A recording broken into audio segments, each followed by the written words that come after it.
everybody, and welcome to Paranormal Nation Radio, Not So Normal. Well, how's Denise and Ron doing today? Hey, Nigel. Thank you, Nigel. Well, I woke up with a horrible headache yesterday. Wasn't feeling good yesterday. Woke up today, more horrible headache. So I sat there, said, okay, I'll take something. So I took something, nothing worked. And finally at 2:00, I told Ron, I said, I gotta go to the doctor. I said, something's wrong. And he goes, what do you think it is? I said, it's sinus infection. I said, my ears are hurting.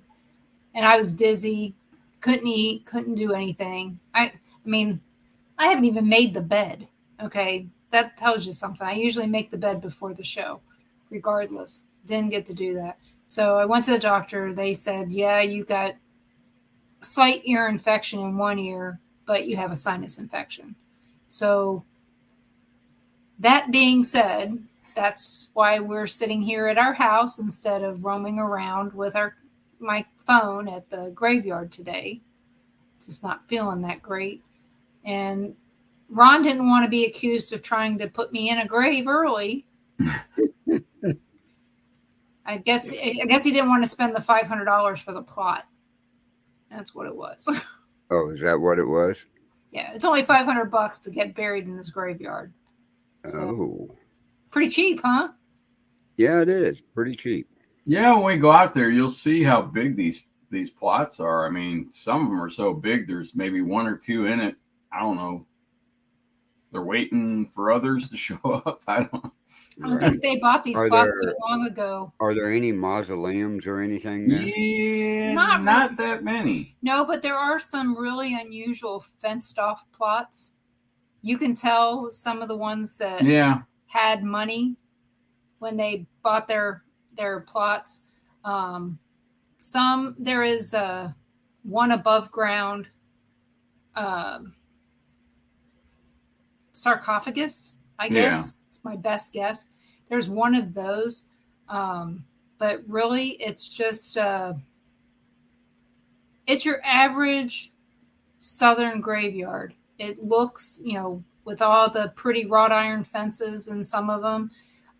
There's one with chain link.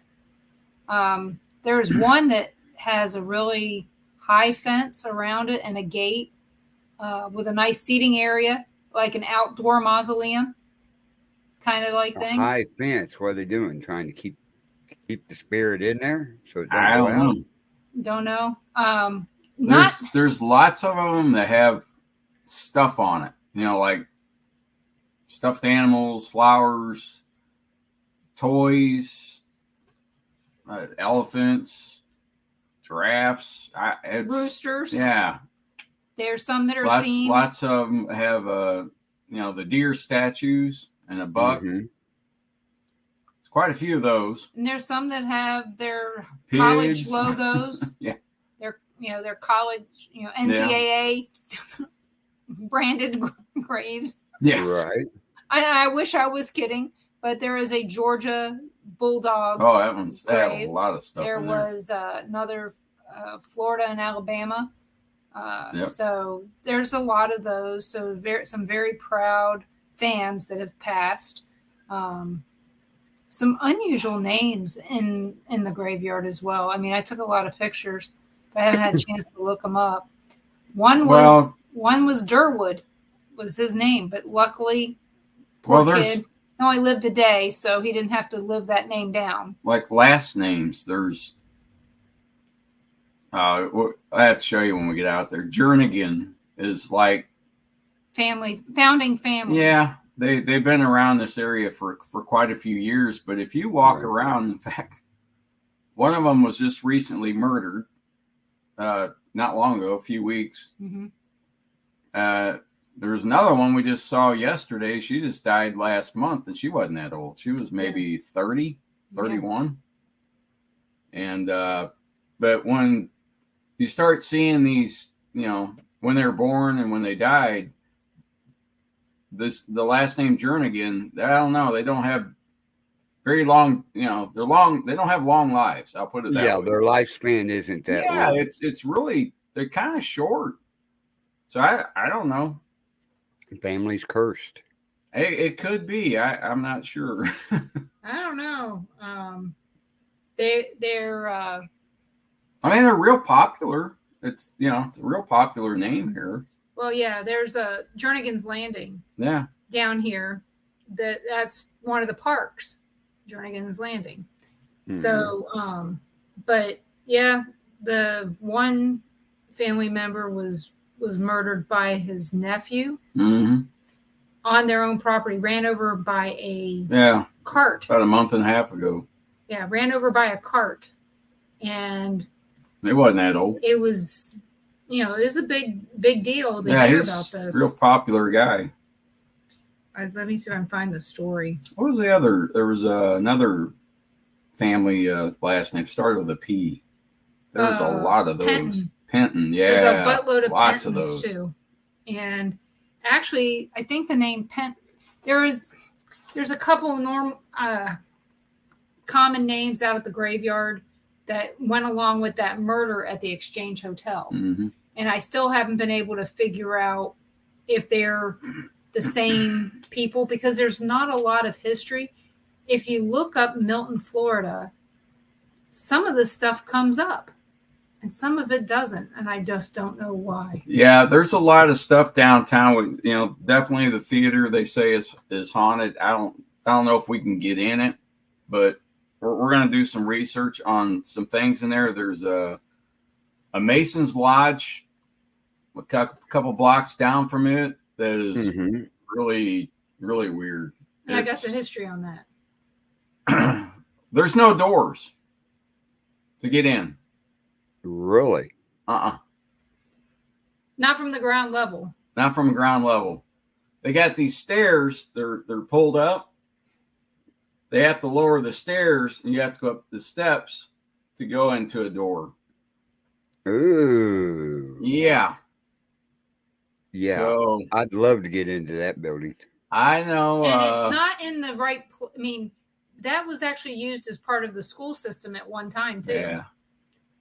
So it's not that far from the theater, but like I said, we're going to do some research and find, like some haunted stuff, or at least stuff in that area. And we can we'll do a live tour. Yeah. Cause the Exchange Hotel is just across the street from the theater. But yeah, this deputies arrested 53-year-old Robert Patrick Jernigan Thursday night after law enforcement says he fatally choked Stephen Lee Jernigan, his 70-year-old uncle. And that was back on July 21st. So just right after we moved here. There is a lot more news out of here than there was out of Lewisburg, Right. We never knew anything that was going on in Lewisburg unless it happened right in our neighborhood, or unless, Ron went and got his hair cut and he heard about it there.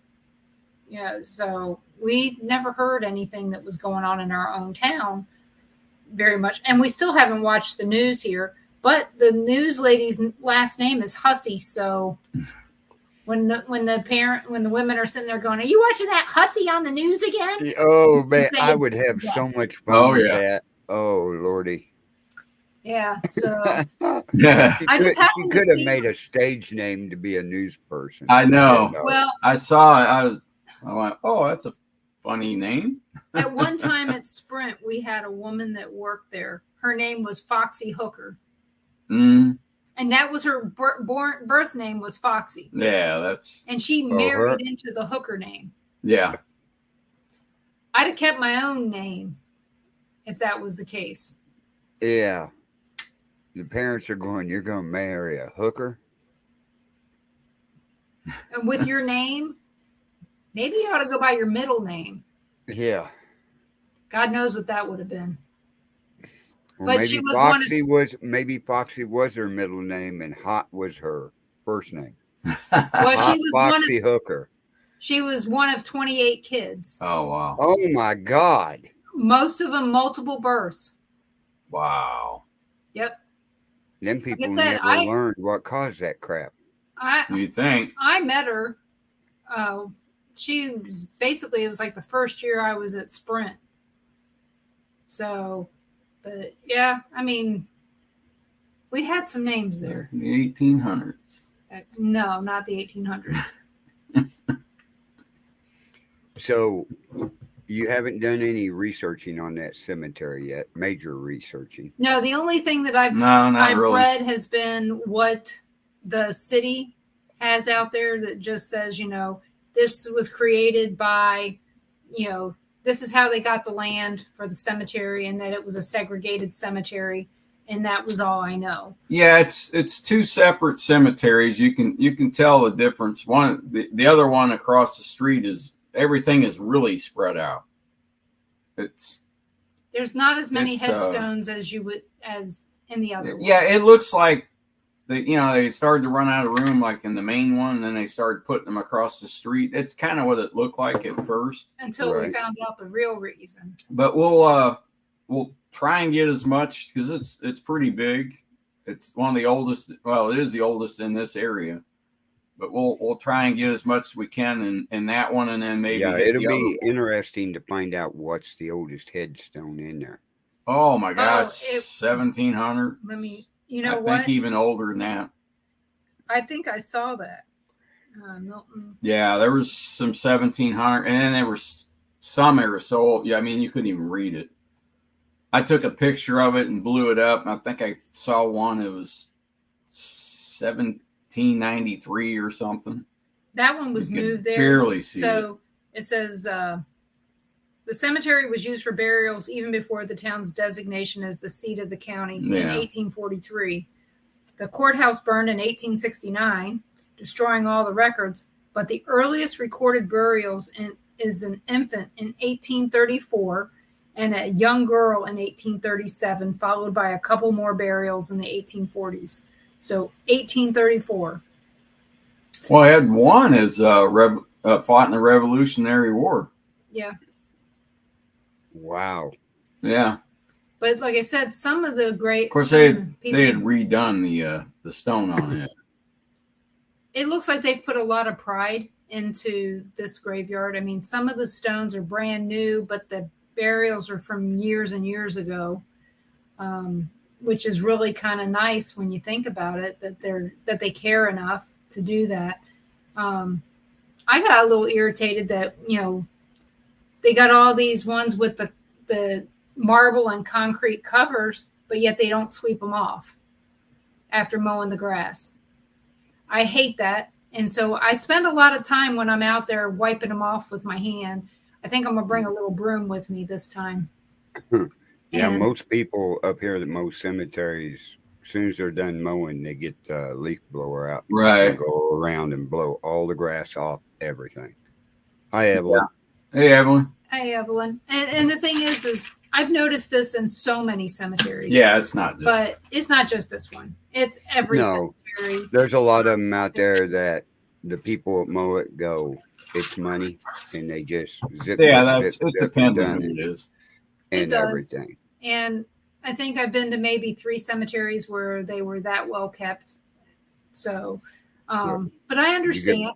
You get to a lot of the expensive cemeteries, and they're well maintained. Yeah. Well, in a very expensive cemetery, I doubt very much that they're going to want us walking around. No. But there was one in Springfield that was a very nice cemetery that we went to, and I saw it there too. It's just frustrating to me that. Which one was that? Not the one that was chaotic. Oh, the other one? Yeah. Where you lost your dowsing rod? No. Oh. That was the. That one big one. That real big one. Yeah. North of town. Yeah, that one was in pretty good shape. That one was in pretty good shape. That was huge. It was. There was a couple funerals going on while we were there. Yeah. So, but yeah, we'll get you some information. But I'll tell you, there's a lot of interesting graves there. Like this one that called out to me, Doll Cook, Doll Cook. What do you think? Male or female? I would say female. His name's Eugene. But he went by Doll. And he was in the Civil War. That's the only thing I know so far about him, because I didn't know if it was male or female. Right. But I saw the headstone, but on the concrete cover said Eugene. I think. Did it say Eugene or did it say Gene? I don't know. But I just wrote down Doll Cook when I was walking by. Mm-hmm. And like I said, there are so many of the same names out there. It's unusual. I mean, it's normal to have your whole family buried there. Right. But then, like Ron said, there are some. Did they forget that they had places to be buried? You can see they bought a plot. They got a big fence around it, and you'll see like 2 or 3 graves, and then there's lots of spaces that are available, and you think, okay, they're just waiting for the others to show up. Then you look at their tombstones, 1842 to 1888. Okay, these have been here a while. Their families left. I mean, these 2 of the stones, they had died in the 1800s. The other one was like 1905. It's like, okay, did everybody leave town or what? They still alive? But they still got all this room, and it's their section. It's enclosed. Yeah, so you can't get like in. I said, they could have left, or yeah, that's what I think. They family went members back didn't know they owned the 1800s. rest of the lots. You don't know. Yeah. And there's, like I said, there's new burials there all the time.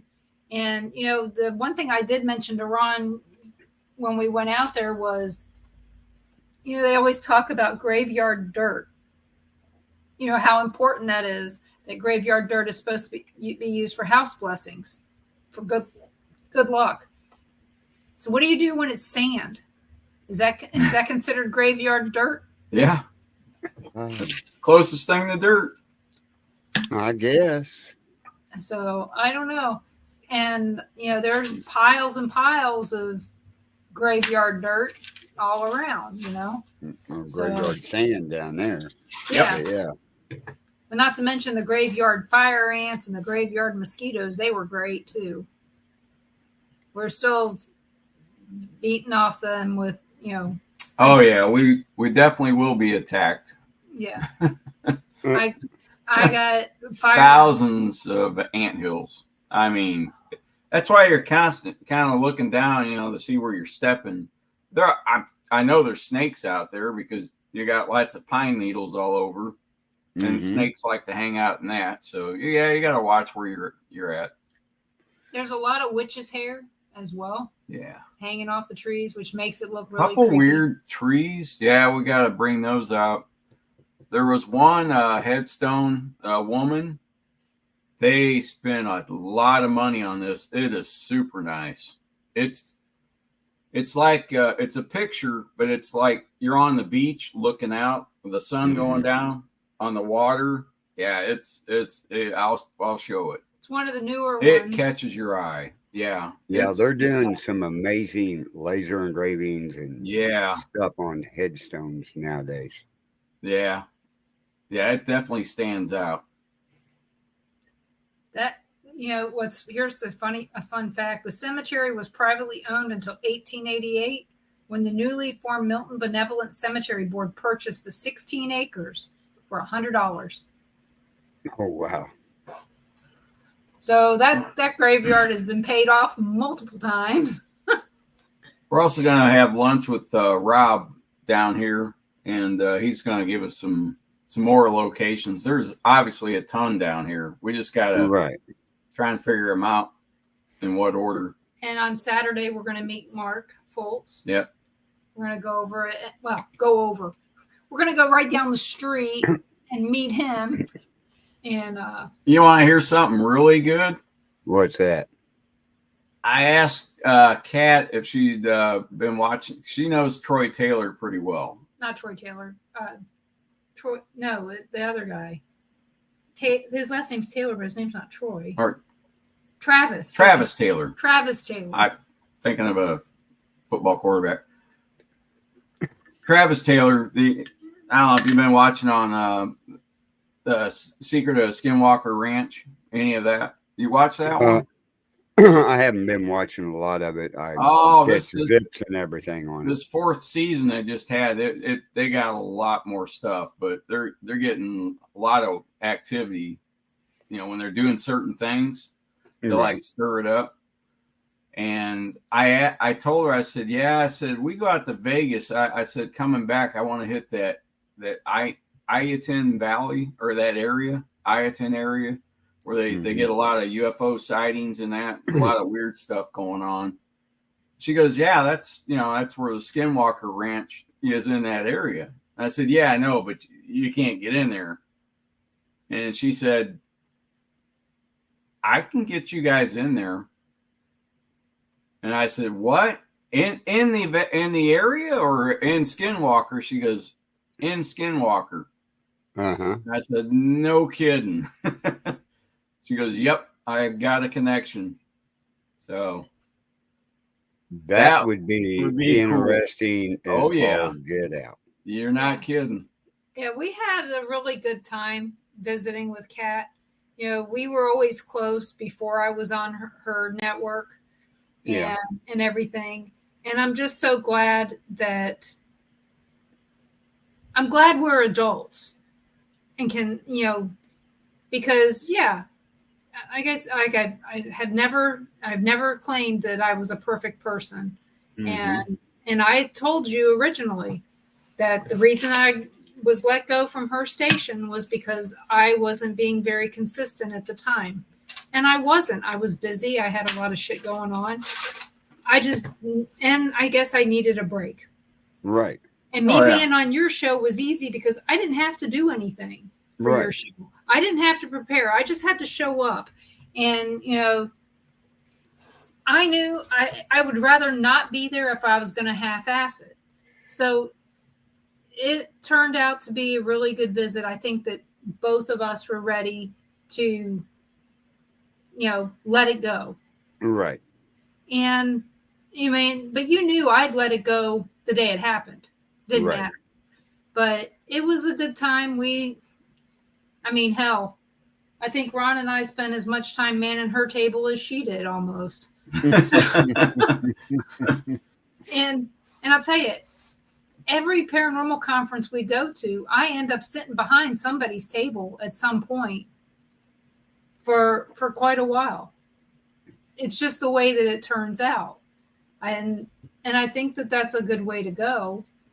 Hell, there was one lady that she was with her friend. She said she's been seeing stuff. She's 62. She's been seeing things since she was a baby, And she's telling us about, how she learned her gifts and all this. And then, I don't know, she's going on, she's taking some classes or something to learn even more. Yeah, that's Jackie. And anyway, she starts telling all these stories. And I went, you got a lot of stories to tell. She goes, oh my gosh, yes. And I said, well, hang on, let me stop you. I said, how would you like to be on a radio show? She goes, a what? A radio show? And I said, yeah. I said, like talking on the phone, like you're telling us your stories. I said, you can do that there. She goes, I would love to do that. She goes, can I bring my friends? Like, sure. Oh, yeah. So she's going to be a guest. Well, thank you. And then Kat's sitting there going, yeah, go ahead and have her out. I'll get her on, after you guys. Right. But thank you, Nigel. Yeah. That is so sweet of you. And I really, truly appreciate that. And I know so do these guys. Yes, we do. Yeah. So, but yeah, I think, like I said, I think it's nice that we went out there, met some new people, got some excellent perspectives on all kinds of things that I never would have even thought about, like the QR code conspiracy. I never would have thought about that. I did. I knew about it. I know it's not basically conspiracy. I know that there's links involved. Okay. I know that part, but the stuff that this lady was saying was way over the top. What was she saying? I've never heard this part of QR Well, code. The first part is it could be full of scams and all kinds of other stuff. So be aware of that. Don't just go around willy-nilly scanning QR codes. There are some that do track you. Like Google does. Yeah, there's that. There's the Hey, Yeah. April. there's scams that can get your information off your phone, off your computer if you put it on there. So just be very Yeah, I knew careful. all that. It's just like clicking links. You don't randomly just click links. If you're going to use your phone to scan QR codes, make sure that you understand what you're doing. This lady says she still has never scanned a QR code to this day. But her other stories that went with her. The only one I did was on my work phone, and it was for work. Yeah, and I had the only to for work. ones that I've done are the ones I've had to do. But just keep that in mind. Be questionable as to why are they forcing you to click this link, and that's what the QR code is. It's a link. Just think of it Yeah. like that. Would you have, if somebody sent you this link, would you open it? So my company tells us don't scan QR codes with their equipment. Right. Oh, Even really? they say we will never send you a QR code. But we met lots of people down there, and we knew there were a lot of places to go in this area, but there's a lot more than we thought there was. We met one guy. He was in it big time. He backed off for a while, but he's getting back into it. And I said, well, back then I said, how often did you investigate? 4 to 5 times a week. A week. 4 to 5 a week. And I thought, wow. How would he didn't have how a could you real find job? that many? No, Yeah, I think he's an artist. Yeah, I think he's retired Navy. He had a Navy hat, and he said something about retired once. But 4 to 5 times I didn't ask a him, week? but I just kind of assumed he's retired. Yes. A week, yeah. So I think he was doing some residence houses too, but yeah, he was in it big time. Let me see if I can find. But they're so he's slowed down. yeah, now. he's also yeah, he took some time off, and now he came back to this. Well, I guess a couple of years he took off, and now is wanting to get back into it. But yeah, he obviously has a lot of places he's been to. And when I talked to Kat, and she said, I can get you in the Skinwalker. She did say that she told me, she goes, you do know there's a place similar to Skinwalker, but it's in Alabama. And I said, no, I had no idea. I'll have to look it up or research. She goes, you won't find it. You have to read the. I'd there's heard a it book. was either in won't Alabama find or it. Georgia. Well, it's in Alabama. Yep. She knows where it is. But She they're said not we doing need the to same get type together and of, go there.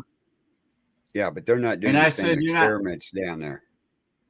No, it's not. I don't think they have to do the experiments. I think they're getting plenty of activity. But I said, is it such a secret location that you have to blindfold us when we go in there? And she goes,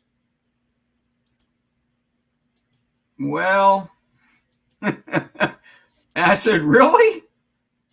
She goes, probably. Yeah. And I went, okay. I said, if that's the only way I can get in there, we'll do it. We're fine. Yeah. The thing is she goes, I wish I could say you didn't have to, but yeah, this is one of those You places that she's interviewed the Yeah. people before. I've got the information to contact them to have them on a show, but again, a lot of the stuff that they say we can't disprove.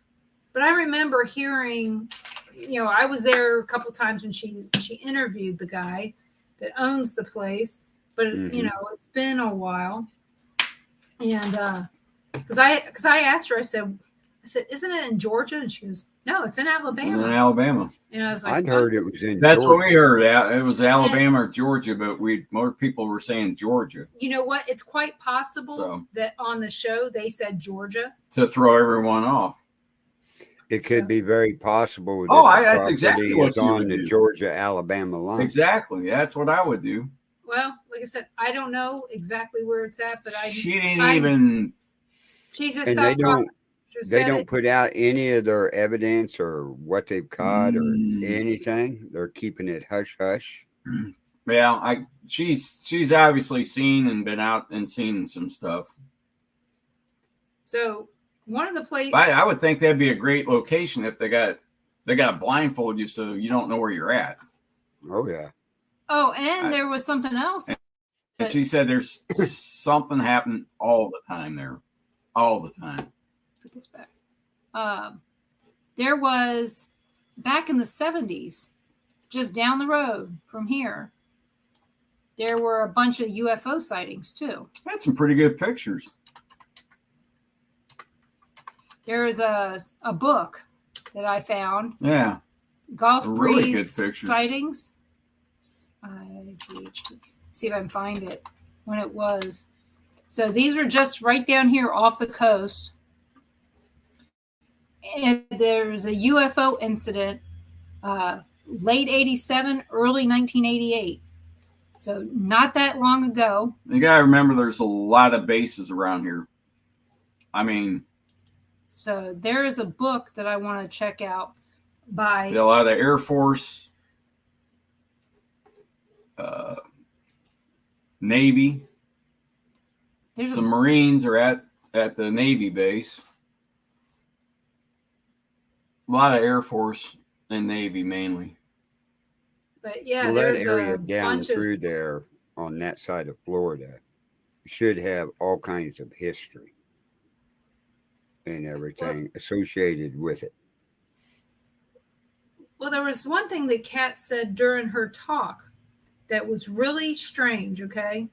Mm-hmm. This lady spoke up about, we were talking about lost time, okay? And, you know, she had asked for questions in the audience, and I was videotaping for her. And she asked all these people, and she goes, Denise, do you have any questions? And I said, just tell everybody about when you lost time, you know, because she's talked about that before. Yeah. And I thought it's appropriate, you know, that when you're talking about disclosure and aliens, losing time is important to some people. So I had her talk about that. And one lady that was sitting there near me, you can't hear her when I was videotaping, which is so low, but she started talking about she lived in Mississippi and she lost time. And asked Kat, do you think that I was abducted? And she goes, what side of Pascagoula were you on? Were you on the east or the west side? And she said, east. And she goes, well, if it had been on the west, I'd have said definitely. I was like, really? There's a line? Night, Nigel. Good night, Nigel. Sleep tight. Night, Nigel.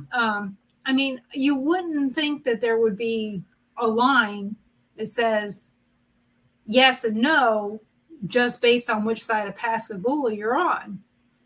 So I thought that was a little bit odd, but that means that there are enough sightings and reported abductions in that area for people to be positive that there are abductions over there. Well, she said a lot of people have come up missing west of there. I mean, lots. Really? Yeah. Mm-hmm. In Mississippi. Yep. Yeah. And of course, there's a lot of swamps in Mississippi. I mean, oh yeah, just driving across 10, that's pretty much all you see until you come to Biloxi. I mean, there's really nothing from, well, basically the other side of Mobile until you get to Biloxi. Mm-hmm. Right. So, you know, you got that exit with all the junk, and then there's nothing. Pretty much every exit's got swamp tours. Yeah. They do. I mean, so we've been here long enough to know that, you know, where that is. But we knew that before we moved. Yeah, I mean, the first time I went across 10 right in that area, I thought, man, this would be a really bad place for your car to break down, you know, and you have to hoof it, you know. I know. I've been across that section down there many a times. Oh, yeah. But yeah, so I'm gonna be checking out some At night. information about the Gulf Breeze sightings, because I didn't know. I mean, Gulf Breeze is a high-end area. That's where Patrick Mahomes' winter home is. Oh. Is in Gulf Breeze. That's where our real estate agent lives. Very pretty area. We went through it when we went to the beach one day. Yeah, we were. That was one of the areas we were going to look at. Yeah, but no. Well, it's just. Now, how far away is that from you guys? Not far. About 20 minutes. 35 minutes. Just depends on which way you go. It's right there on the beach. I mean, it's so narrow that either side you're either on the bay side or the Gulf side, but it's, I don't know, 2-3 miles wide. It's not very wide. No matter what, your house is getting flooded if it's ground level. Yeah, it's pretty much. So that's all there is to it. You have a bad hurricane. Well, a minimal hurricane. Yeah, you can get flooded. So, and of course, I told you I would not live someplace that was going to get hit by a hurricane. Where we're at's not going to get hit. Right. But it's very pretty area, nice school district, all this other stuff. So why would you think that there would be aliens trying to abduct people out of a high-end neighborhood? I guess to prove that it can happen to anyone. I don't know. So, it's hard to tell. I mean, yeah. There's abductions all over the world, and a lot of them in certain places, very few in other places, and. So, have you ever heard of a story besides from us? Okay, that stories that we've shared. Kat said she met a woman who had been being abducted since she was a child. She was in an abusive relationship as a child with her. Her family was abusive, so she had a horrible childhood, and that she was abducted multiple times as a child and as an adult, and it continues to happen. And she said, if anybody shows up to you with an alien spaceship and says, come with us, she said, go. And Kat said she would go. If they came to her, she would go. Mm-hmm. Because she believes this woman, if you believe any part of her story, you'd have to believe that you'd have to go, basically, with them. And they said, you may not have much choice. The only thing that Kat was concerned about was her family line, her grandchildren and all this other stuff. And the woman assured her that if this was ever to happen, that your family line would be taken care of, meaning that they would be brought with you too. So all of you would beam me up, Scotty, and that would be it. Well, if the other family members didn't want to go. One person maybe makes the decision for everybody at that point. I don't know. But that was one of the things. And Kat said, I believe I would go. And the lady told Kat, she goes, if you do go and it's me that's there, I won't look like I look like here. I look different when I'm with them than I look here on Earth. And this woman told Kat. What she say she looked like? It's unrecognizable. Oh. That's all she said. But the thing is where she live? I don't know. Oh. So what Kat asked next was, are there others here? And the woman said, yes. She goes, we all have been, we've all chosen to take this form so we could be here, but we're here to help. We're not here to destroy. And, and then she actually said, if they were, they could have done that a long time ago. Right. All the ones that are amongst us, could have gotten rid of us a long time ago. Yeah. But again, I don't know what to believe is, when it comes right down to it. But when it comes right down to it, if somebody had told you a positive story about being abducted and that your whole family line would be good, would you leave this earth to go somewhere else where they're meaning to save us, not hurt us? I mean, and Tammy can stay back or she can go with you. That's up to you. Right. Well, Carl's now, he's saying, oh, well, it depends on what she wants to do. Yeah. But I don't know if I They would may- or not. They may come to you Because, first, so you may have you to make know, the decision. You'd have to really think about that real fast. Yeah, and Because it would have to be if you fast. took off, how do you know if you'll ever come back? How That's do the you thing, know what's going to happen in that? You kind of Yeah, got an can you idea believe out it? here on this planet and what we're doing, but it. So you're wondering if Well, it's another a thing, as little old as girl I like am, me. I'd say I'd go probably.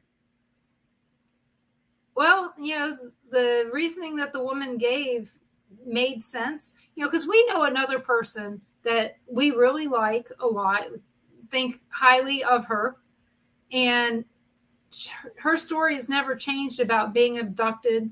It is always, this was one of the best things that ever happened to me. If they asked me to stay, I would go there and stay forever. If you saw the picture that she had drawn up and the people that they looked like us, except had big, bright blue eyes. I mean, bright blue. All had blue eyes. Bright blue.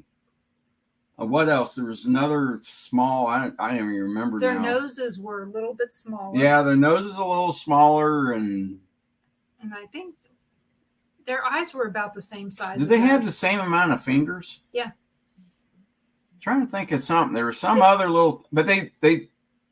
She said they were taller than the average. Oh yeah, person. Yeah. But they look. I mean, they look, more like people. So she's saying that some of them are down here with us now. Is that what you said? Yep. So they're able to manipulate their appearance and mingle in. Mm-hmm. Maybe not mingle their appearance. Maybe manipulate how we see them. Is it how we see them or what they look like? Which one is it? Right. Well, if you're in a crowd, you have to make all of them. Right, but they may See have. I mean, I don't know. They come up with 13 different species supposedly that people have seen, and something like that. Yeah, something like that. The one that looks like what you see as an alien. They depict with the great big eyes and kind of triangular shaped heads or something like. You get pulled in a flying saucer with them in there. I'm not going to be going, oh yeah, they look friendly. Now the ones that she described and had the picture of, had a drawing, I wouldn't be afraid of at all. But that's what she said. Everything they did to her was to help her. Everything. She didn't have any bad. What? 36 alien species. 36. 36 different aliens. She had no bad experience whatsoever with them. And she said, I would love to go back again. And I think she said she'd been there like 9 times. She was abducted. But the last one was, 9-10 years ago. Yeah, it's been a while. And she said, I want to go back. Yeah. Yeah. And every time she saw anything in the sky that might be an alien ship, she would go as fast as she could. She would chase them. The pictures of the people, they weren't threatening looking at all. I mean, I wouldn't be afraid of them. Oh, that's good.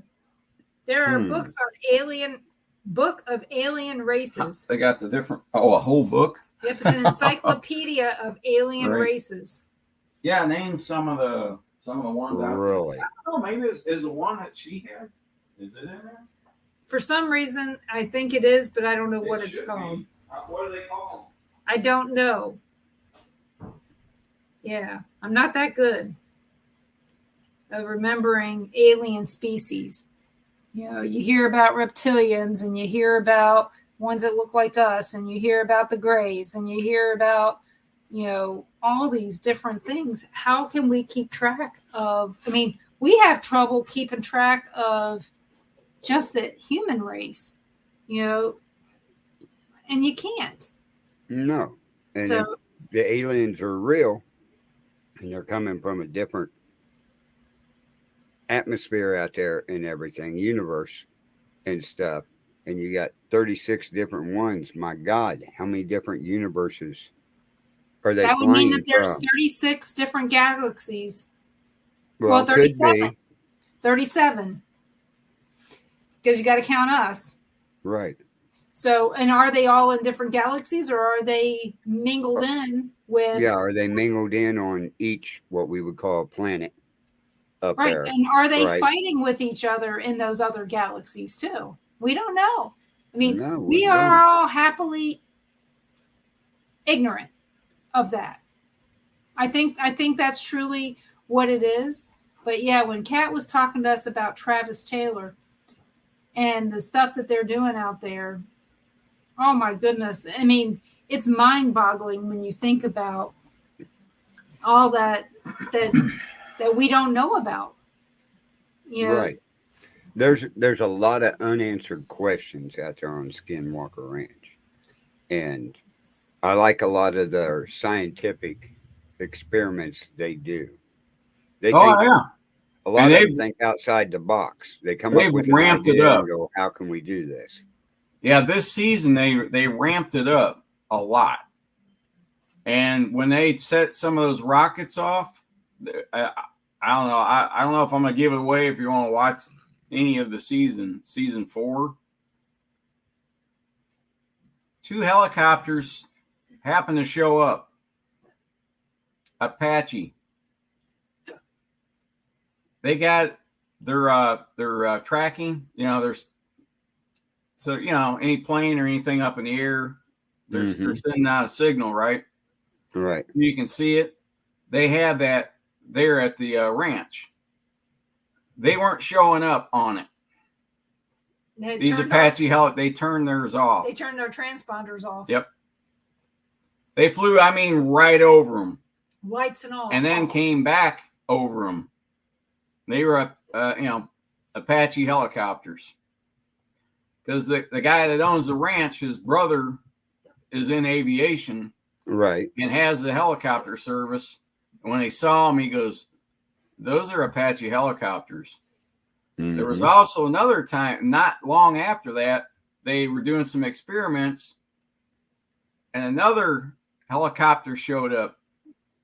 They had the gate down, transponder was off. It came across the ranch.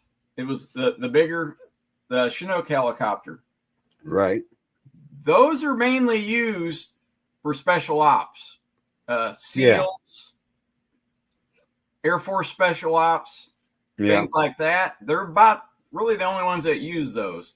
It flew over. It had the gate down. It flew over the mesa, turned around, and came back over them. So they had it down. They had something out, observing something. Of course, you know, they didn't track it either. You know, their transponder was off. And this is right after they did something. The thing is, there are no military bases anywhere near that. So how could they get there that fast? They're hanging around there somewhere close. Yeah. They probably had a little bitty airport that's got a hangar big enough to put it in or built. Oh, I know. Well, they're in the area. They're just hanging out in the area. That's my guess. But I have a hidden area. I mean, Area 52 is it? Sorry. But I mean, these things are showing up almost immediately right after. It's like they're hanging out over behind the mesa. It's that fast. I mean, they couldn't come from a base. Right. Yeah, that tells you the government's really checking into them now. Yeah. Oh, yeah. On the other guy that owned it, he was with the government and stuff and getting all the information. And when the new guy bought it and took it over, the government wouldn't give them any of the previous information. That's right. None of this and none of that. So, yeah. I wonder what he had to pay for that. I bet he paid a pretty penny. Oh, I know he did. But he's got the money. I think so, too. He's in real estate, definitely. And you know, I wonder if they're housing those helicopters at Dugway. You know, that's rumored to be Area 52. Yeah, I've started hearing a lot about stuff like that in Area 52 and there's also but these are showing up. I mean, within 5 minutes of them doing something. Mm-hmm. That's I don't know, F-18 it's not even that fast to get there from a base. Right. Well, I mean, Duckway's in northern Utah. That's where they are. Still, these are. I mean, I'm just playing devil's advocate. Yeah, the Apache I know, real quick, but they could find out. Taylor and the owner could find out real quick. Well, they got the Attorney General. Taylor's hooked up with NASA. Right. That's the thing. But they called in the state Attorney General for Utah. He's looking into it, trying, through the military, try and find out, why is the military hanging out here? Right. Why are they flying below and turning off? Special ops. He's not going to get he's not even going to get an answer. Yeah, but why are you doing special ops on civilian property? Right. Yeah, that to me, they have testing places for training to do all that on. Right. Yeah, you fly over my house and you're down that low. Yeah, I'm gonna find out something, or you're open game. One of the two. Well, those Apaches, the one time they showed up was at night. You couldn't see it. They were dark, but you can hear them. And that's when Brandon's brother said, "Those are Apaches." He goes, "You sure?" He goes, "I know what they sound like. That's exactly what they sound like." Mm-hmm. And he goes, "Why are they dark?" He goes, I don't know. And he goes, "Not transponding?" He goes, "No." He goes, "Oh, that's very strange." Yeah. But they kept flying over. They just didn't fly over and leave. They flew over, turned around, came back, and were hanging around. Yeah, because they don't usually turn the transponder off in case of an emergency. Yeah. Yeah, it's approximately 4 hours from Dugway to Vernal, which is the closest town. No, well, driving is less than 4 hours, or just over 4 hours. I would assume. I mean, that's how it's 250 miles. Yeah, well, they can't do that in 5 minutes. No, you can't. No, they can do it in an hour. Yeah, like I said, they're in the area. Yeah, they're like on alert. Yeah, they're probably is what it looks like. I mean, hell, you got a lot of places you could be hiding out there. Well, hell, that's the top part of the Green River. I mean, I know the SEALs. I know they do a lot of stuff that's nobody knows about. No one even knows they're around, which that's part of their thing. It's gotta be something. That don't surprise me, but it just surprised me how fast they, that one, the Chinook showed up. And yeah, because it had to be in the area. If you fire a rocket up and it goes off with the parachute, that just takes less than a minute, 2 minutes at the most. Yep. So they had to be flying around the area at some time. Yeah.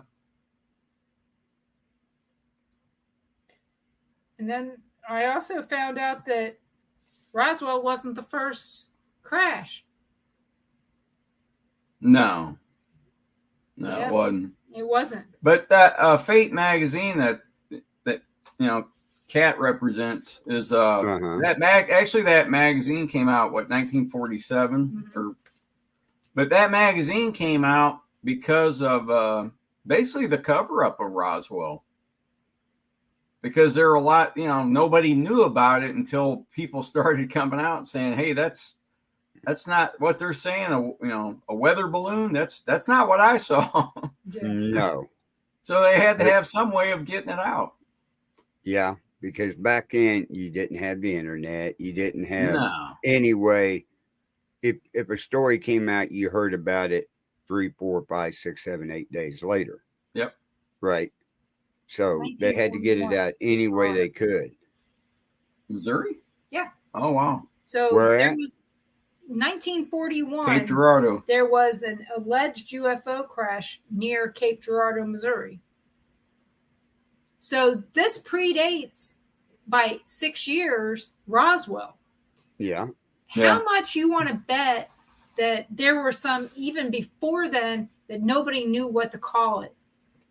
And we can't find them because nobody knows what they are. I mean, what about all the petroglyphs and stuff that depict things that look like astronauts or aliens or spaceships even? Yeah, things that go back thousands of years. So have they been coming and visiting? Were there other crashes? I mean, and I hate to say this, but is it possible that some of the people that are here were born here of alien descent? Very well could be. But it was so many hundreds of years ago. But think about it. I mean, put yourself in the people's position, thousands of years ago. There were no planes or helicopters or nothing. Why would you be looking up in the sky? Why would you be drawing something? Exactly. What you be just looking at the stars and the sun? That's it. But if something's flying across like a flying saucer, that'd catch your eye. And it's it would, and there wouldn't have been nothing else out there. It wouldn't have been a weather balloon. No, none of that stuff. And how would they explain it at the time? I mean, honestly, and would they have been scared or not? I mean, if somebody asked me, do you believe more in aliens or Bigfoot? Oh, it's aliens. I'd be surprised if we're the only people around in the whole planet system. I would say we're the only. There's no way we're the only ones. We're the only life form in our universe, but not in another universe. Yeah, there's got to be other universes. There's got to be something else out there other than us. And they got to have the ability to fly light years speed or long flights or whatever. I would love to know without a doubt how they're getting around. That's kind of what it's looking like at Skinwalker. It's more of a portal. That's what they're coming up with. That's what it's looking like. And something else that was said during all this past weekend was, if it's triangular in shape, it's ours. It's to throw us off. Well, there's different shapes they've seen. Right, but the triangular ones, are ours. So if you're seeing what you believe is a UFO with lights or a UAP, it's quite possibly ours to throw everybody off. And the reason that they're doing UAP as opposed to UFO is because if you search UAP, you're not going to get that much stuff. But if you search UFO, you're going to find a shit ton. Right. So basically, it's trying to change your thinking into UAPs. And eventually the term UFO will disappear and nobody's going to know to go search for the term UFO. Unless they're us older people. So if it's triangular shape, it's ours. And if it's not, and there's people are seeing more of those now. Well, just like the one last year that flew over Smithville, Lathrop, Cameron, and everything. Yep, triangle. It was oblong and the size of a football field. Yeah. Yeah, like I said, they're trying. Just keep in mind that apparently we have some of the technology already existing. So if we do, we're using it, and they are trying to throw all of us off by looking at what this is. And that's why disclosure happened, was to keep us, appease us. Look at this, don't look at that. So we need to start wondering what they don't want us to look at, whether it's in the UFO community or in our world leaders. And some of this, I believe, is don't look at what this world leader is doing. Look at this thing in the sky. Because let's be honest, we're all cats. We're easily distractible. Mm-hmm. You get one person looking up, and I guarantee you can make 4 or 5 look up. It's just like if I yawn, I'm going to have you guys yawning anytime. True.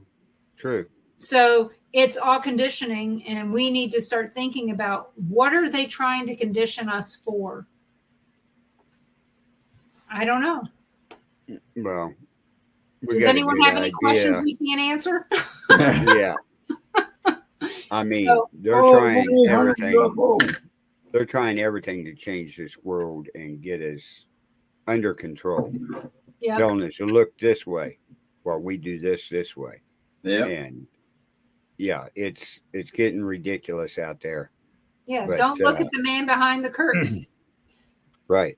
Well, just like on Facebook, I don't know down there, but up here you should have seen it down there, I guess.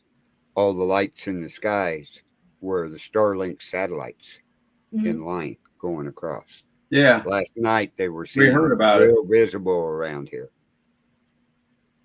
And the least amount we heard some people talking about it over the weekend. Yeah, the least amount you'll see in a row is 16. Yeah, one guy says that pretty sure it was a Starlink, but they said they could only see 2 lights. Mm-hmm. What they thought, the area that they were looking and the time and everything, I guess there's something you can look at for Starlink and it'll say where it is. Yeah. He said that's what we were looking at, but he said we were only seeing 2 lights. I thought, well, maybe there's some cloud coverage and maybe that's all you could. I don't know. Mm-hmm. Also the ISS. He thought it was weird. But. Yeah, you can there's also an app to see where the ISS is. So yeah, and in one of the episodes they were trying to link up with that where it was overhead when they shot off the rockets and everything went dead. They lost the link to it. And none of their stuff was working. Yeah, a lot after that happens a lot. Then everything worked. But they were trying to line it up with that to do their experiment. Everything went dead. Once it got past them, everything came back up and was working, and then it was too late to do it. No, the technology is probably out there to block whatever they want, what signal they want blocked. And we got jam it. Yeah, we got stuff that'll jam right now. They can jam. Anybody can buy a piece of equipment and jam cell phone service out here. Oh, yeah. It's done. Anybody could buy and purchase one of the deals where you go by somebody's house and push a button and it gives you the code to open their garage door, open their smart door lock. Yeah. Different things like that. Which is why we have a regular door lock. I like my stupid lock. I'm not going to have any type of electronic locking device after what happened with Liberty Safe. What happened with them? Oh, you didn't hear that story? We haven't watched any local any Okay. news. One of the guys, and this just happened in the last, I'd say, month, right?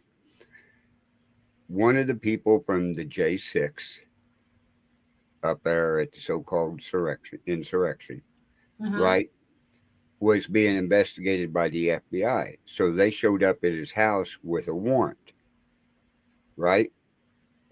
They're in there looking for paperwork and everything, and they see he's got a Liberty Safe.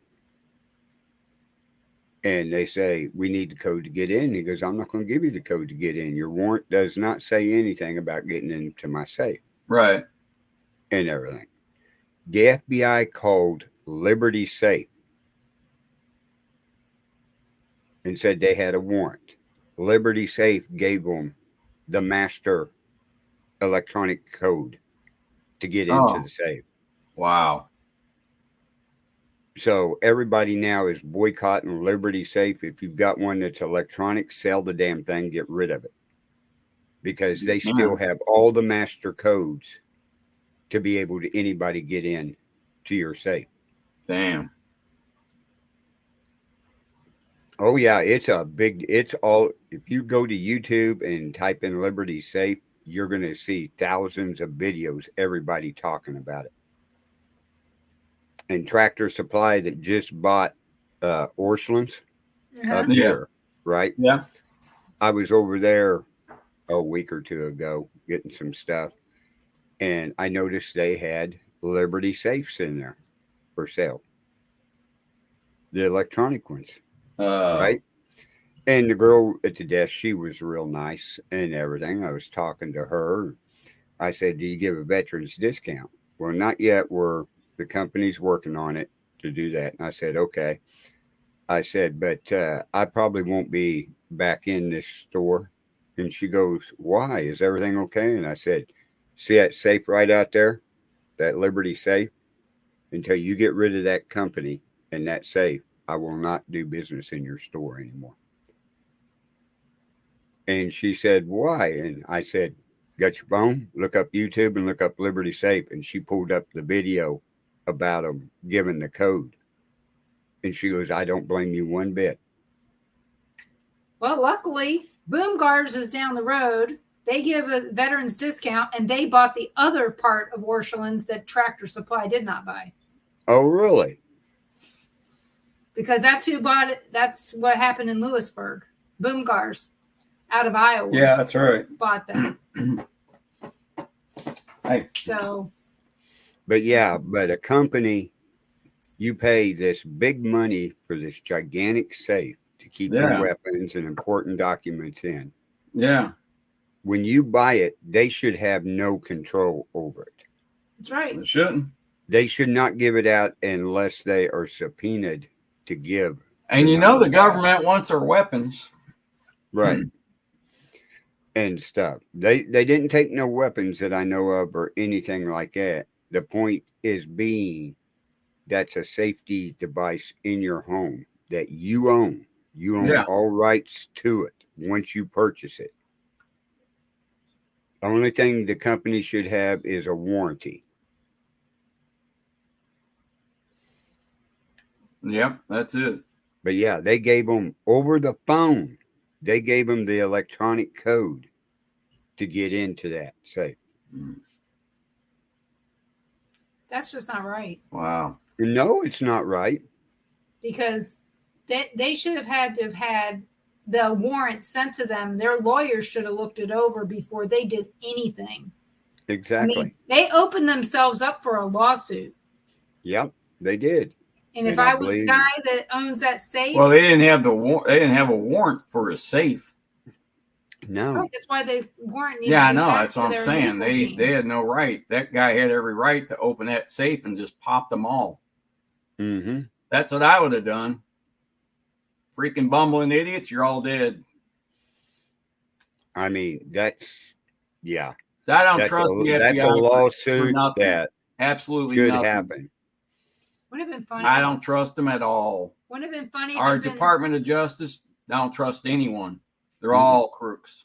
What if you'd had it set up that if you didn't use this exact code, there was a bomb in there? That could have been the case. What if it's set up? What if the guy set up a deal inside the safe? Because those electronic safe have the electronic and they have the knob. Right. Right. What if he set it up to where, like you said, there's an explosive device in there if you use my code? Yep. Hey, Tom. Right. Hey, Tom. The code the company's got, the master code. Yeah. And everything. Or any code besides the one that he's programmed in there. Exactly. Oh, I could have held them off for a while on it while they were on the phone and say, "Yeah, we got the code." I'm going to say, "Gentlemen, I'm stepping outside. One of you hang on. I'll be back." And they'll say, "Why?" And I said, "I just got a funny feeling. Let's step outside." Yep. They wouldn't open that safe for a while. Yeah, go ahead and open it. I'm going to be outside. Actually, down the street. But yeah, it's sad that. By the way, did you guys have wills for your family? Just saying. I'm something I'd recommend. Do you have accidental death and dismemberment? You might want to look into it before you pop that. Yeah, because you don't know anymore. But yeah, But the point being is, it violated his rights and everything. That company should be sued. That guy should be the new owner of Liberty Safe, is what should be. Yeah. Ron goes, "That's a good idea." I said, "I'm one sick individual." Hey, it don't take a rocket scientist to figure this stuff out. No. That's what we said. Because well, now that we're talking kind of along that line, we have rights, and when you go overstep your boundary, you got to pay the price. I'm sorry. Right. I mean, I know you got families too, but don't break the law just because you think you can. We got 4 days for them to decide in Washington if the government's shutting down. Who cares? I don't really. It doesn't affect any of us for nothing. Oh, it's going to affect a lot of the all it is. Lower income people. Just like, give you a perfect example. The women and infants that's on WIC, once the government shuts down, they no longer get WIC. It's wrote into that. Yep. People signing up for Social Security or Social Security disability will be automatically put on a 4 to 6 month hold to get it. Bullshit. That's not true. The only nice thing out of the deal if the government shuts down is 25,000 ATF agents will lose their job right off the bat. 25,000 of them, but the FBI will lose 75,000 of their paid. So will they lose their jobs, or will they? I don't believe in. I don't think they'll lose any pay. I don't believe they've never lost any pay. They've gotten back pay for sitting on their ass. The only thing it said in there, we was talking about on the show last night and looking up this deal they put out. The only ones that will get paid if the government shuts down is the congressmen. Now that's really real bullshit. That is bullshit. If the government shuts down, all government employees should not be paid. Hey, Bill. Hi, Bill. But yeah, I mean, it's stupid. But so where did you get your information from? No, that's the ones that are deemed essential. They're all getting paid. They're doing their regular stuff, and the ones that are actually essential are basically essential. The ones that aren't, we really don't need anyway. I hate to say it, but right, they're not necessary. But it's just the expanded bloated government. The main thing about the shutdown is to see how our GOP and Republican congressmen are going to do, because all it is a fight over how much money to give Ukraine. Zero. Problem solved. Ukraine doesn't need it anymore. And the southern border. That's the two things right there. If they can't come to a bipartisan agreement in this one bill, then they said the government will shut down. Yeah, we all believe in the paranormal. Yeah. We're paranormal investigators. You came in too late. We've been talking about UFOs and that, which we're not experts in the last 10 minutes. I mean, before in the last 10 minutes, we've just been talking. We turned over. We just got into a little bit of politics there. That's why it's not so normal here. Yes, you're talking to 3 skeptic investigators. Yep, that's right. So. Yep, we look for. That's perfect, Bill. That's fine, please. Bill. If you have any questions, ask them. Yeah, we're skeptical believers. I'll put it that way. When we investigate, we look for the obvious reasons why things are happening, but. Oh, okay. The skeptic. Oh, okay. Write that down. Find my pen. Where are you out of, Bill? And what show is it on? I'm holding my first pilot episode for my TV show. Hey, Bill, would you like to come on and talk with us? And tell everybody about where your show and how they can find you. Oh, yeah, we know what you're talking about. A friend of ours actually did that. He in Chicago. Yeah, you're in Chicago. Yeah, Bill, I could send you a link if you'd like to join the show and talk and tell her. Absolutely. Okay. Yeah, we had a friend actually take a bunch of people. They split them up, kind of filled some heads full of ideas. That a location was haunted. Bill, are you watching on the Bill of Rights Network or Things Network? Well, I'll put it up there anyway. I'm going to put the link in the chat room. But he was able to convince the people that one location was haunted when it actually wasn't. And they actually thought they were hearing things, seeing things, and right. Bill, there's a link to StreamYard. If you click on it and follow the Facebook, information, you'll pop up in our green room. Yeah, we'd love to talk to you. Yeah, I'd like to find out more about his TV show and more out about him. Yeah, I know you're on Facebook. Yeah. On the Bill of Rights or Things Network Facebook. They know Tom. We're both on Facebook, so you're in one of the locations. Friends. Yeah, I don't possible. know. But just click on that link I put in there.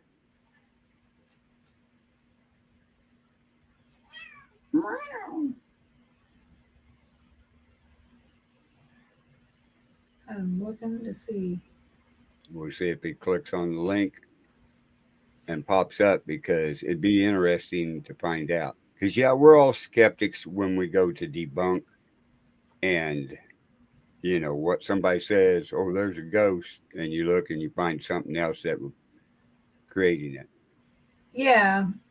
Yeah, I know. There's some of that. Okay, Bill, that's no problem. You can use your phone. As long as it's not an iPhone, right?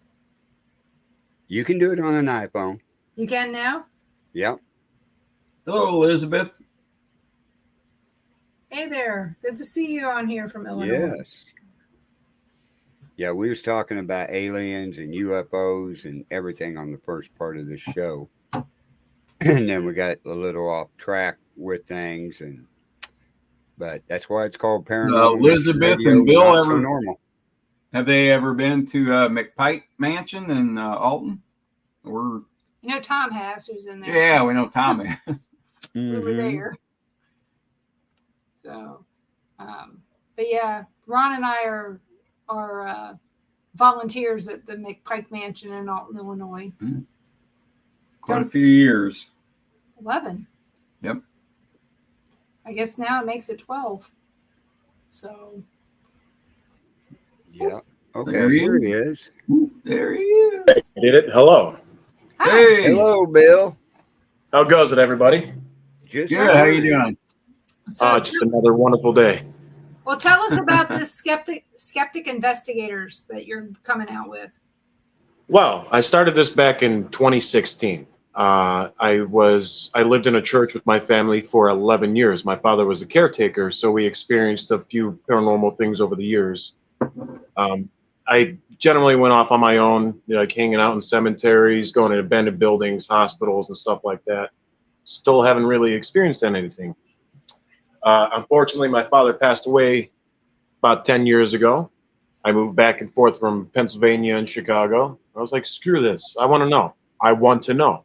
Right. You know, I'm watching all these paranormal shows, everything with a repetitive clip playing.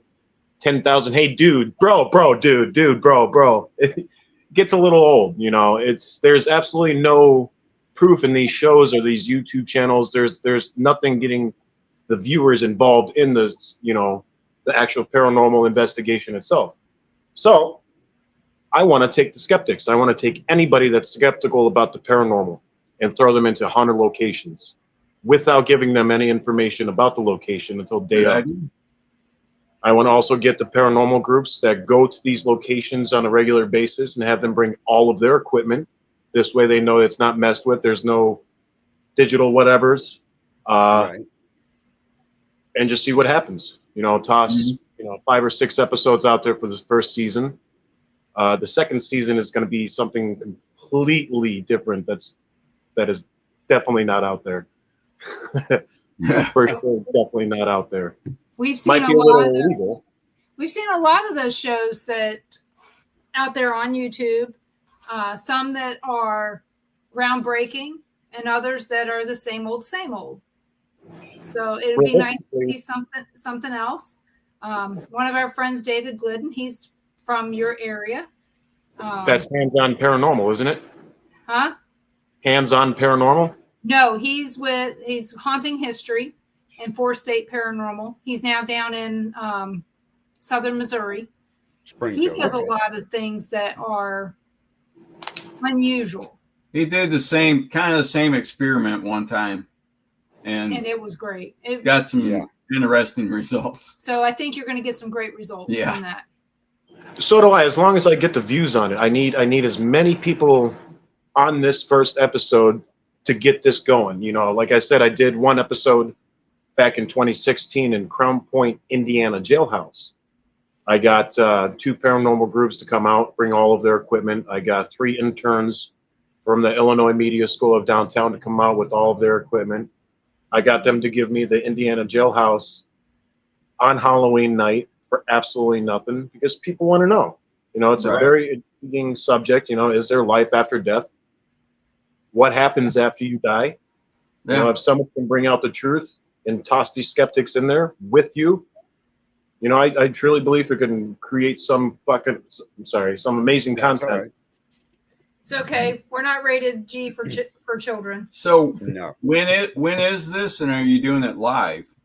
It's going to be this Sunday, October 1st at 8 p.m. We're going to be doing behind the scenes of our pilot episode, you know, setting up, me walking through the whole location. You know, I personally still don't know anything about this location.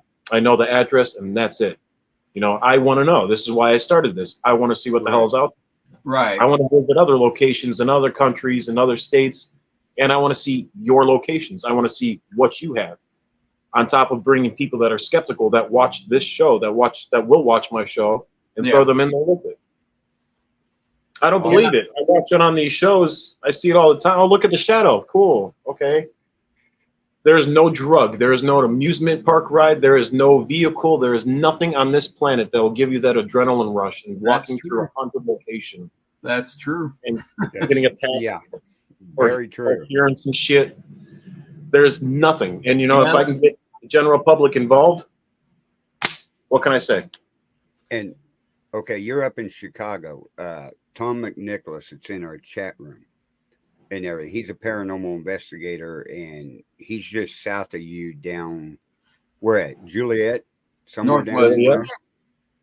Yeah. That might be the next location, Joliet Prison. Well, he's very familiar with that. Get a hold of Tom McNichols or Nick Muley and everything. Yeah. I want to create one of the biggest platforms, and like just every single paranormal group on this planet needs to be in one spot so they can share every piece of information they have. Nothing should be on one channel. Everything should be shared. Multiple groups should visit one location, multiple locations. There's a lot that people can do to find out the truth. There is. There is, and I'm sorry, but in the paranormal, a lot of people spend their time backstabbing. I don't care. I'm not them. I don't either. Yeah, you're like us. We're not. Yeah, we're just trying to find answers. You know, right. We want to know the truth. Why are you going to stab somebody in the back for some footage? I don't care. Yeah, there's 8 billion people on this planet. There's 10 billion different locations that you can go to. Come on. Oh, I know. I'm not going to steal shit from you because they're dead. We're going to be there too. Exactly. We're some of the few people in the paranormal that everybody doesn't mind talking to, because they know that we're not that weird. It's okay. We're not that person. You know, I'm not the one that's going to go out and tell everybody everything about your past. Yeah, I don't care. You know, we're in it for the right reasons. Right. See, that's one of the main reasons why I didn't start this show earlier, start this project earlier, because I was afraid of my past coming back up, my ignorance, drug use, alcohol use, and all that stuff. Me just personally being a giant piece of shit didn't really help. Having no background in this, teaching myself how to edit these videos, going to these locations on my own. I want to know. Doesn't matter to us. Yep. Shouldn't matter to anybody else. It's the one debt that all men and women pay. Yeah, I mean, and you cleaned your act up. That's all that matters. You cleaned it up, and you're doing what you need to do. And Tom, he's in Palatine area, and he, like I said, and he used to help out with a bunch of the stuff at Joliet. He did a tour. He was part of the tour guides that were helping out with Joliet. So, anybody that wants to get involved can go to Facebook, search up Skeptic Investigators 2023. You'll see me on there, just like this. Anybody that wants to get involved, I have absolutely no problem with visiting your location, putting you on live stream, giving you as much PR for your group as possible. I want to know. I want to get radio stations involved. I want to get other YouTube channels involved. I want to get news channels involved. I want to get anybody involved to get more eyes on these projects. Right. We need to know. Right. It's 2023. We're in the most technical spot in the history. And we don't know if there's life after death.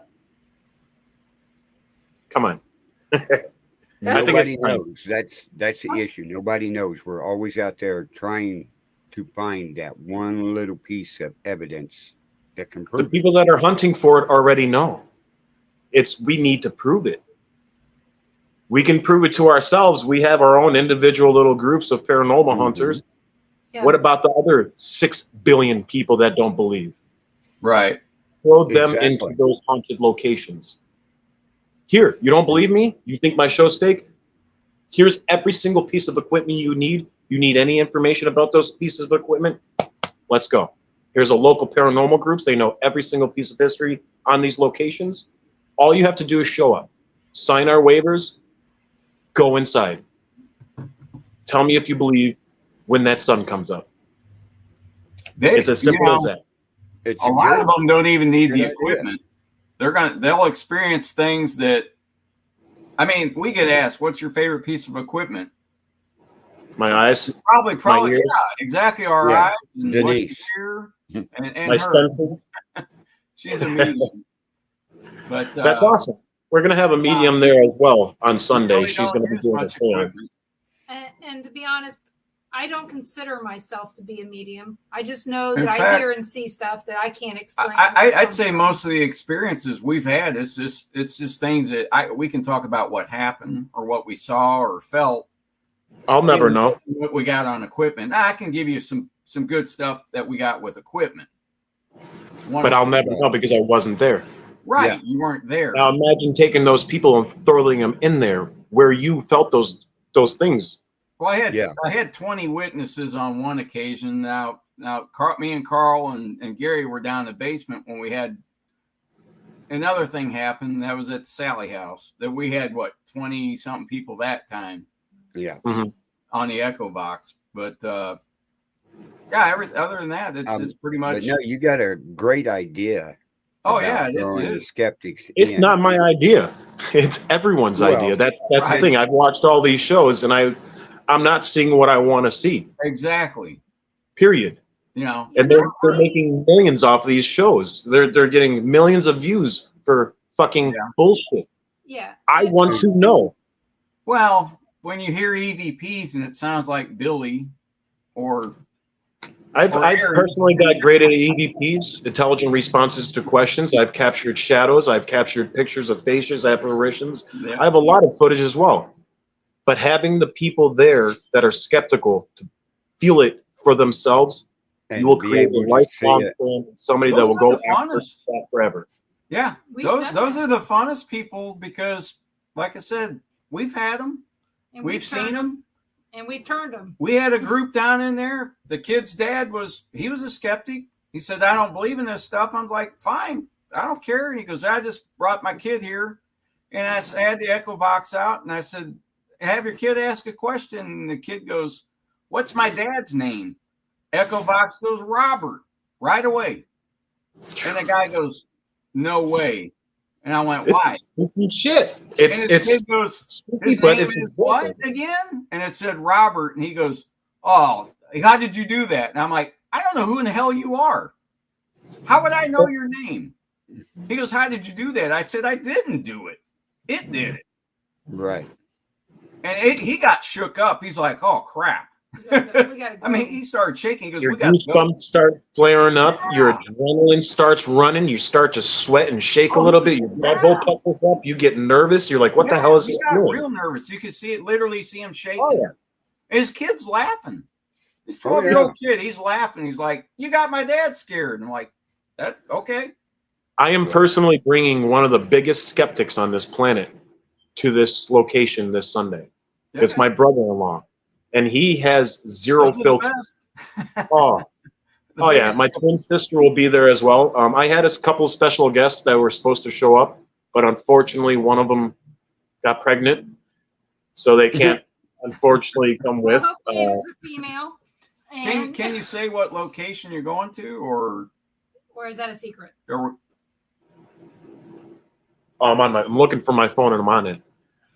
It's not too far from Diversity in Laramie. It's about 25 minutes from here. Okay. It's a church. I forget the name. It's with, if you search up Hands on Paranormal, which is the group that's going to be taking us there to that church, bringing all of their equipment, bringing their paranormal Dave with them, bringing their medium, and then buying us all Chinese food afterwards. Yeah, Hands on Paranormal. It's better than Mexican food before. You're up in Chicago. Did you ever watch a show, and it wasn't on very long, unfortunately? Paranormal Cops. Paranormal Cops is what my wife just said. But I said they're all cops, but they're in the paranormal. They were good. I love those guys. That's what I want. Those guys were great. That's my third season. Paramedics, firefighters, cops. Do you know those guys? I do not. Oh, okay. I've been kind of cut off from the world for the past 8 years, trying to calm my inner self down so I'm not such a crazy psychopath anymore. Oh, this was Rob Fabrini. He is a cop in. This is probably 14, 15 years ago at least. In Chicago. I talked to him. Only one season. One of the best shows.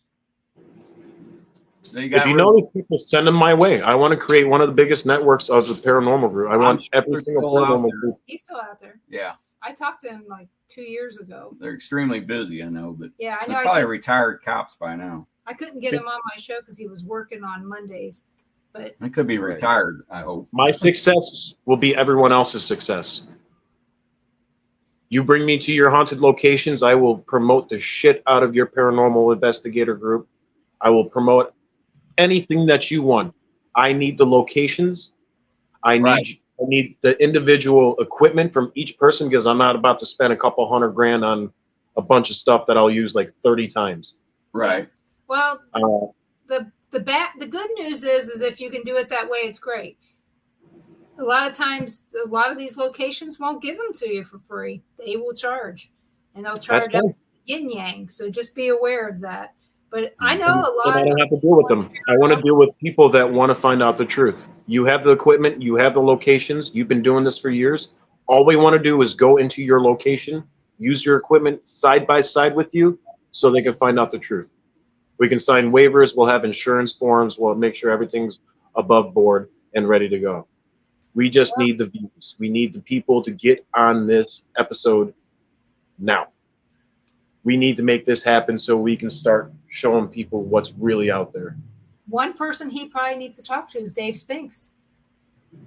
Yeah. That house is no longer. Dan Williams. No, the reason he's not too far from there. The reason I was saying Dave Spinks is he owns that really haunted location. Yeah, in Illinois or Indiana. He owns that's a real pretty nasty location actually. So if you got any skeptics there, they'll probably leave with a mark or two. That's fine. Like I said, Dave has shut down this place from letting people investigate. That's not far from Chicago. You might be able to talk him into it for the reason you're talking about. If he hadn't gotten rid of it. That's the thing. I don't want to be the face of my project. The pilot episode and the first couple episodes, it will be me since I don't have a permanent host, and I don't think I want a permanent host. I think I want to take this show and pass it off to other paranormal groups across the state, across the globe. Here, give me your information. Here's the show. Create your episode. Find your skeptics, or I'll find the skeptics. We'll make it work. I don't have to be there. Like I said, this is one of those locations that somebody would have to talk to the owner to get him to say yes. But I think he would. He's been on Unexplained. He's in it for the exact same reason we are and you are. Mm-hmm. He just wants answers. Right. And I'm going to show the truth. You're going to be doing this pilot on YouTube? Facebook for now. Facebook now. So Skeptic Investigators on Facebook. 2023. Yes, sir. 2023. Okay. Great. I mean, that's the way to do it and everything. It And doesn't hurt. I've heard the word no before. I've been cold calling radio stations, emailing news They won't. stations. No one gives a shit. So No, they don't I care. figured I'd go on live and see who's out there. There is You're a literally lot the first live stream I clicked on, and you guys said, "Come on." I was like, "Okay, let's do it." Well, Really? that's it. We're wanting to promote what everybody else, if you want this to be promoted and it's something that it's in the paranormal. Well, we could tell from your questions and what you said, you had something you needed to say. So and that's why we got I you. have a lot to say. Yeah, no. That's why I said, Yeah. I'm glad Carl's picked up on that. Let's get you. Well, in. yeah, I seen him in the chat room over here. Exactly. You can what tell he was saying and everything. And when you said that about your first pilot, I wanted to know more about it. So Yeah, that's right. why I said we'll send you a link to get in that link. See, StreamYard's easy to use. The way you found out. All this technology is plug and play. That's it. It's just getting the eyeballs behind it and watching us, getting our voices out there. I've heard the word no before, so it's not going to scare me off. I'm very persistent and ignorant when it comes to things that I want, especially with something like this when other people want to find out the truth too. Right. I want to get them involved. It's not about me or the couple of people that are with me on this show. It's about you. It's about the viewers. It's about the people watching the show. If you want to know the truth, email me, message me, leave comments, bug me. I will come to your location, or I'll find a paranormal group that will come to your location. We will find out together. Personally, I want to meet everybody in person one day. We'll have one big ass party and just go wild. That's the way. No, I said something burning. It's a group. We got to do it together. Nothing great can be done alone. Period. Well, that's why I created this network here that we're live on, and right now we're live in 5 different locations. You're live in Japan right now, and we're all over the place on Facebook. We're on Rumble over there, which is a great place. That's another location you can look at, is putting your live video over on Rumble. Yeah, on Rumble, I would do that. You're going to pick up Rumble. Rumble will pay you for the views. Real good. After a couple of episodes, unfortunately, right now I work full time in Chicago, so I'm poor. So I have absolutely no funds to purchase anything. The only thing I have right now is my cell phone that I will be live streaming off of, and a laptop that I'll be permanently leaving in one spot. But as of right now, it's a stupid, simple concept. It's an easy show that can be created from nothing. Everybody already has the locations. They've done the homework. They have everything that needs to be done already. Yeah, why not just let me come in there? Rumble's free. That's probably where we get most of our viewers on this show. Yeah, we got a bunch watching us over there right now. A lot more. And stuff. So, but yeah. So you're going to be doing it this Sunday night. 8 o'clock right? Central. 8 p.m. I hope I can figure it out. You're going to be live there, right? Or are you just going to upload a video? Okay. I'm going to be live for the first couple hours, or however long my phone lets me stream live. Okay. Yeah, because I'll check out the Facebook page, your Skeptic Investigators 2023. And there's not much on there. I just created it, so that's all right. When you go live, I'll share it over to our network Facebook page. Elizabeth, are you a medium? Yeah, Elizabeth. I can't see comments or anything. Yeah. That's on your phone. It's hard to do where you can see the comments and comments. It's a bad thing. Had a vision her whole life. All that matters is they can see us. That's it. Yeah. And getting the word out, because a lot of people are watching it live right now, and through the rest of the week, a lot of people watch our shows. Oh yeah, and everything. I want to warn everybody. I am a little crazy in the head, which makes it a little bit more interesting for content. But I don't have. We know a lot of paranormal investigators that are a little crazy in the head at times. You got to be nuts to do something fun. You got to make it fun, but there's a time and a place to get serious, and there's a time and a place to have fun. And it's amazing. we've always had skeptics go into an investigation with us. Some of them come out and go, nah, there's nothing in there. Others No come problem. out, something touched me, something scratched me, something did this and that, or I seen something. And we talk That's to what them we and want. find out and say, okay, you seen that. If you seen something different than everybody else, I usually go back in and check that area out to see if a headlight could come by, what's going on in that area. Now, If I can't, let me throw this at all of you. My second season will be dealing with cannabis, shrooms, acid, alcohol, and a few other substances to see if you get chemically imbalanced by some kind of substance, would that open your mind to be more acceptable for paranormal? I know I said that completely. I was trying to sound professional. We know what you mean. We have witnessed some people have tried to do that as well. And some people say yes, they've had more experiences. Well, we had a couple we had a couple heroin addicts come to a location one. That didn't work out very well. No, that didn't work out well. I don't think I'm talking about more of legal substances, heroin, crack. Yeah, that wasn't good. But no. We've had, at some locations, sometimes we have a little bit of moonshine while we're there. Only been one.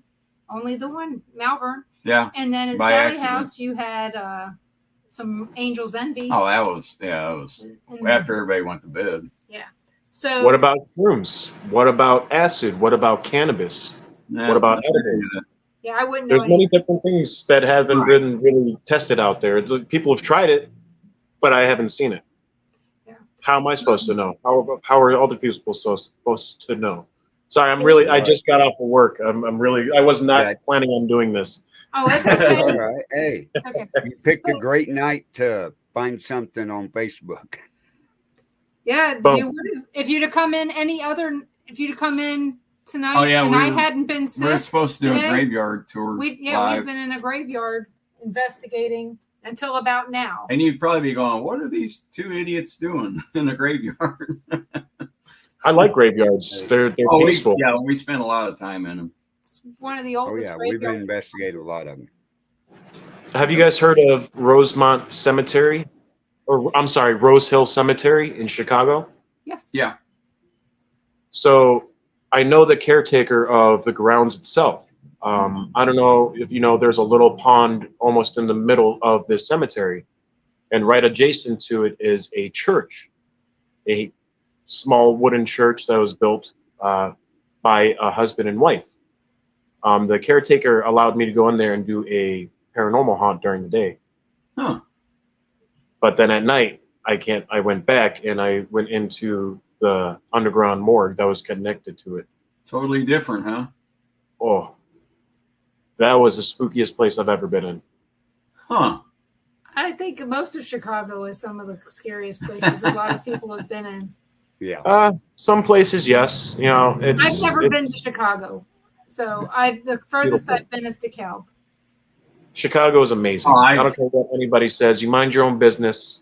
There's so much food and culture. There's a lot to do in Chicago. There's a lot of love here, but also a lot of stupid. But if you mind your own business, nobody cares. Yeah, I've been there a lot.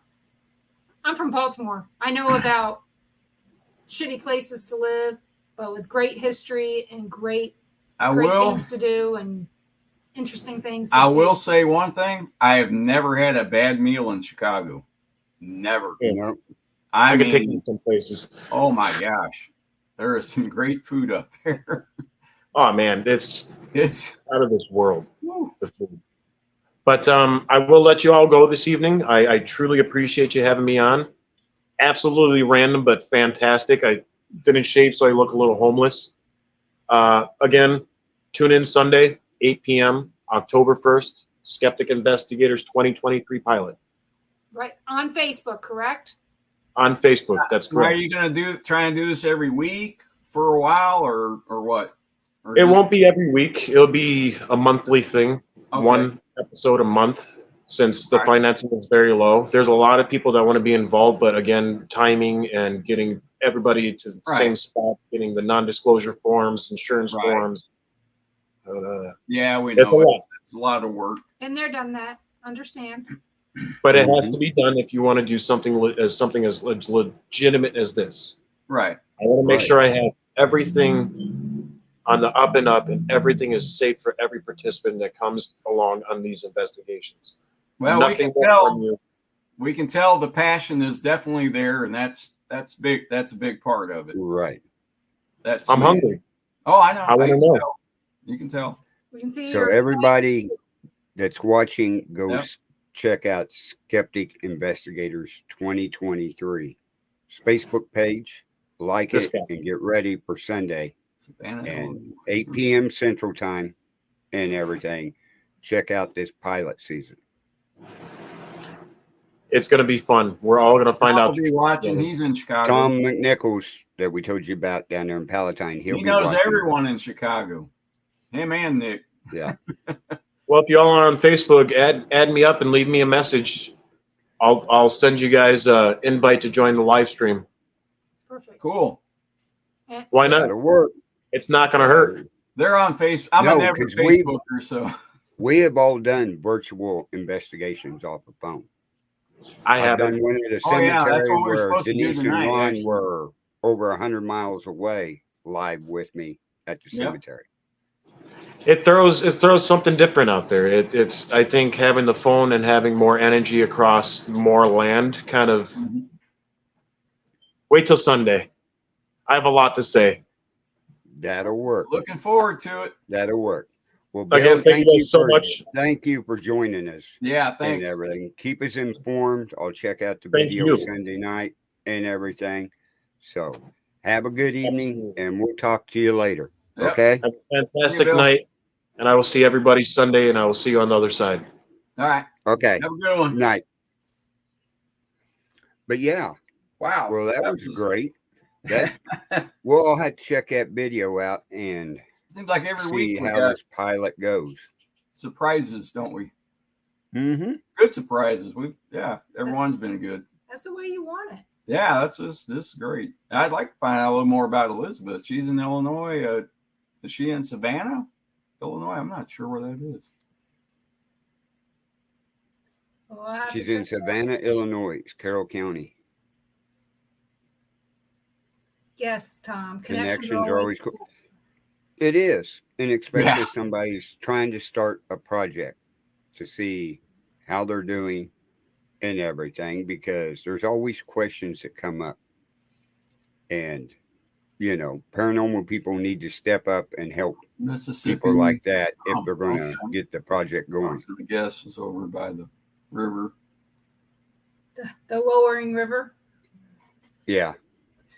Mississippi's down here. They're saying that New Orleans is in a drought. The water's not very high. They're having some trouble with some of the boats and stuff down there. Well, I can't say down there. Over there. Over there. Yeah, you guys are down there now. Over there. We're way down here. That's pretty bad when we say way up in Birmingham. And it's only 3 miles, Way up. 3 hours away. 3.5, yeah.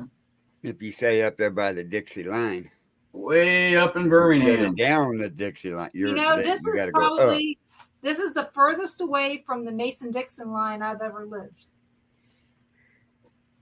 But technically, I've always lived below it, except for when I lived in New Jersey, and that was only for a few years. What was Florida? Was it? That was neutral, wasn't it? I Or don't. was it even? I didn't think it was a state, was it? It was not a state at the time. Officially. I don't think. At the Oh time, yeah, I it was. Was it a state I at think the so. time? I think I'm Florida. not sure. I know Georgia, South Carolina, Mississippi, Alabama. I'm not sure about Florida. I never heard anything 1845. about. That's when it became a state. Yep, during the Civil War. When did Florida join? Okay. All right. Well, yeah, like I they're said, I far never away, heard about Tom. any battles in Florida, so 27th state. and- not far from here. But yeah, I think they were south. I don't think they were neutral. Because there were a lot of battles here in the area where we live. Mm-hmm. So But I still haven't figured out what's running through our yard. So, You still see it? Etowah Chute tribe. I know that Etowah, Alabama. I know about that there was a lot of. We're in the Seminole country here. Yeah, I don't know which. They had a big chunk of the northern Florida. How would you find that out? I would guess the museum. Seminole. Elizabeth is Seminoles. I'm a Florida State Seminole fan, so. And I'm Cherokee and Blackfoot. And more Blackfoot now that I've lived here because I never wear shoes. And Cherokee. Okay. I think it's funny. It seems like everybody's Cherokee. So, but I don't know. Type in your address and see centuries of history. No. So, there we are. Mm-hmm. It shows an overlapping of two different kinds. Yeah, Seminole tribe pretty much took about this whole. Well, when she said the Etowah Chute, yeah, that is right here. Right. But like I said, I'd have to kind of a mix. I need to search and see what was in our area. I want to go to the museum down here at the. If you talk to people around here, then instead of saying Imogene, they say Imogene or something else. Theater. For the theater. And, IMOGENE, Imogene, right? Yeah. Is it because I'm from Baltimore? But I'm pretty sure that's how my mom would have said it, and she's from Virginia. It doesn't matter. We know where it is. But people are calling it something different. I don't want to make it sound like I'm not from here when I talk. Right. Because, like in Louisiana, if you say their city's name wrong, they will correct you every time. Every time. So, I don't know. Pasco County. Yeah, we know where Pasco is. Yep. That's Clearwater and all those places down there. We're in Santa Rosa. So, I think that we should call it a day. Yep. So, yeah, I just looked up and saw it was almost 7:00. It's like, wow, that flew by. So, guys, join me every Monday night at 7 p.m. Central on the Paranormal Pride right here on the Bill of Rights Network and the Paranormal Pride YouTube and Facebook as well. And I always have guests, and me and the guests sit there and talk, and you're allowed to ask questions. So please come and join us and see who I'm going to have next Monday. And I'm always here with Carl and Ron every Tuesday night at 5 p.m. Central right here. And Carl can finish the rest. Yep. Thanks for showing up, everybody. Elizabeth, for joining us. Bill. But everybody check out Temple of Phoenix Rising's Entertainment Facebook page where we're live at. Things Network Facebook page, we're live there. And Japan Paranormal's Facebook page, we're live. Also check out the Bill of Rights Network on Facebook, where a list of all our shows that we have on the network are at. And also look us up. If you have Rumble, go to Rumble, sign up, go to Born TV over on Rumble, and you'll find all our shows over there. And I watched the chat over on a different monitor while we're doing our live show because the chat doesn't come up in our chat room. So you're always welcome to chat, bring anything into the show. Like you said, sometimes we pick somebody out of the chat room to join us here on the show to talk paranormal and everything. So stay tuned after this show in 1 hour at 8 o'clock. Conservative View will be on tonight. So check it out. But anyway, I want to thank everybody in chat rooms, Rumble, everything, Denise and Ron, and everybody have a good evening. We'll see you next week here on Paranormal Nation Radio, Not So Normal. Night.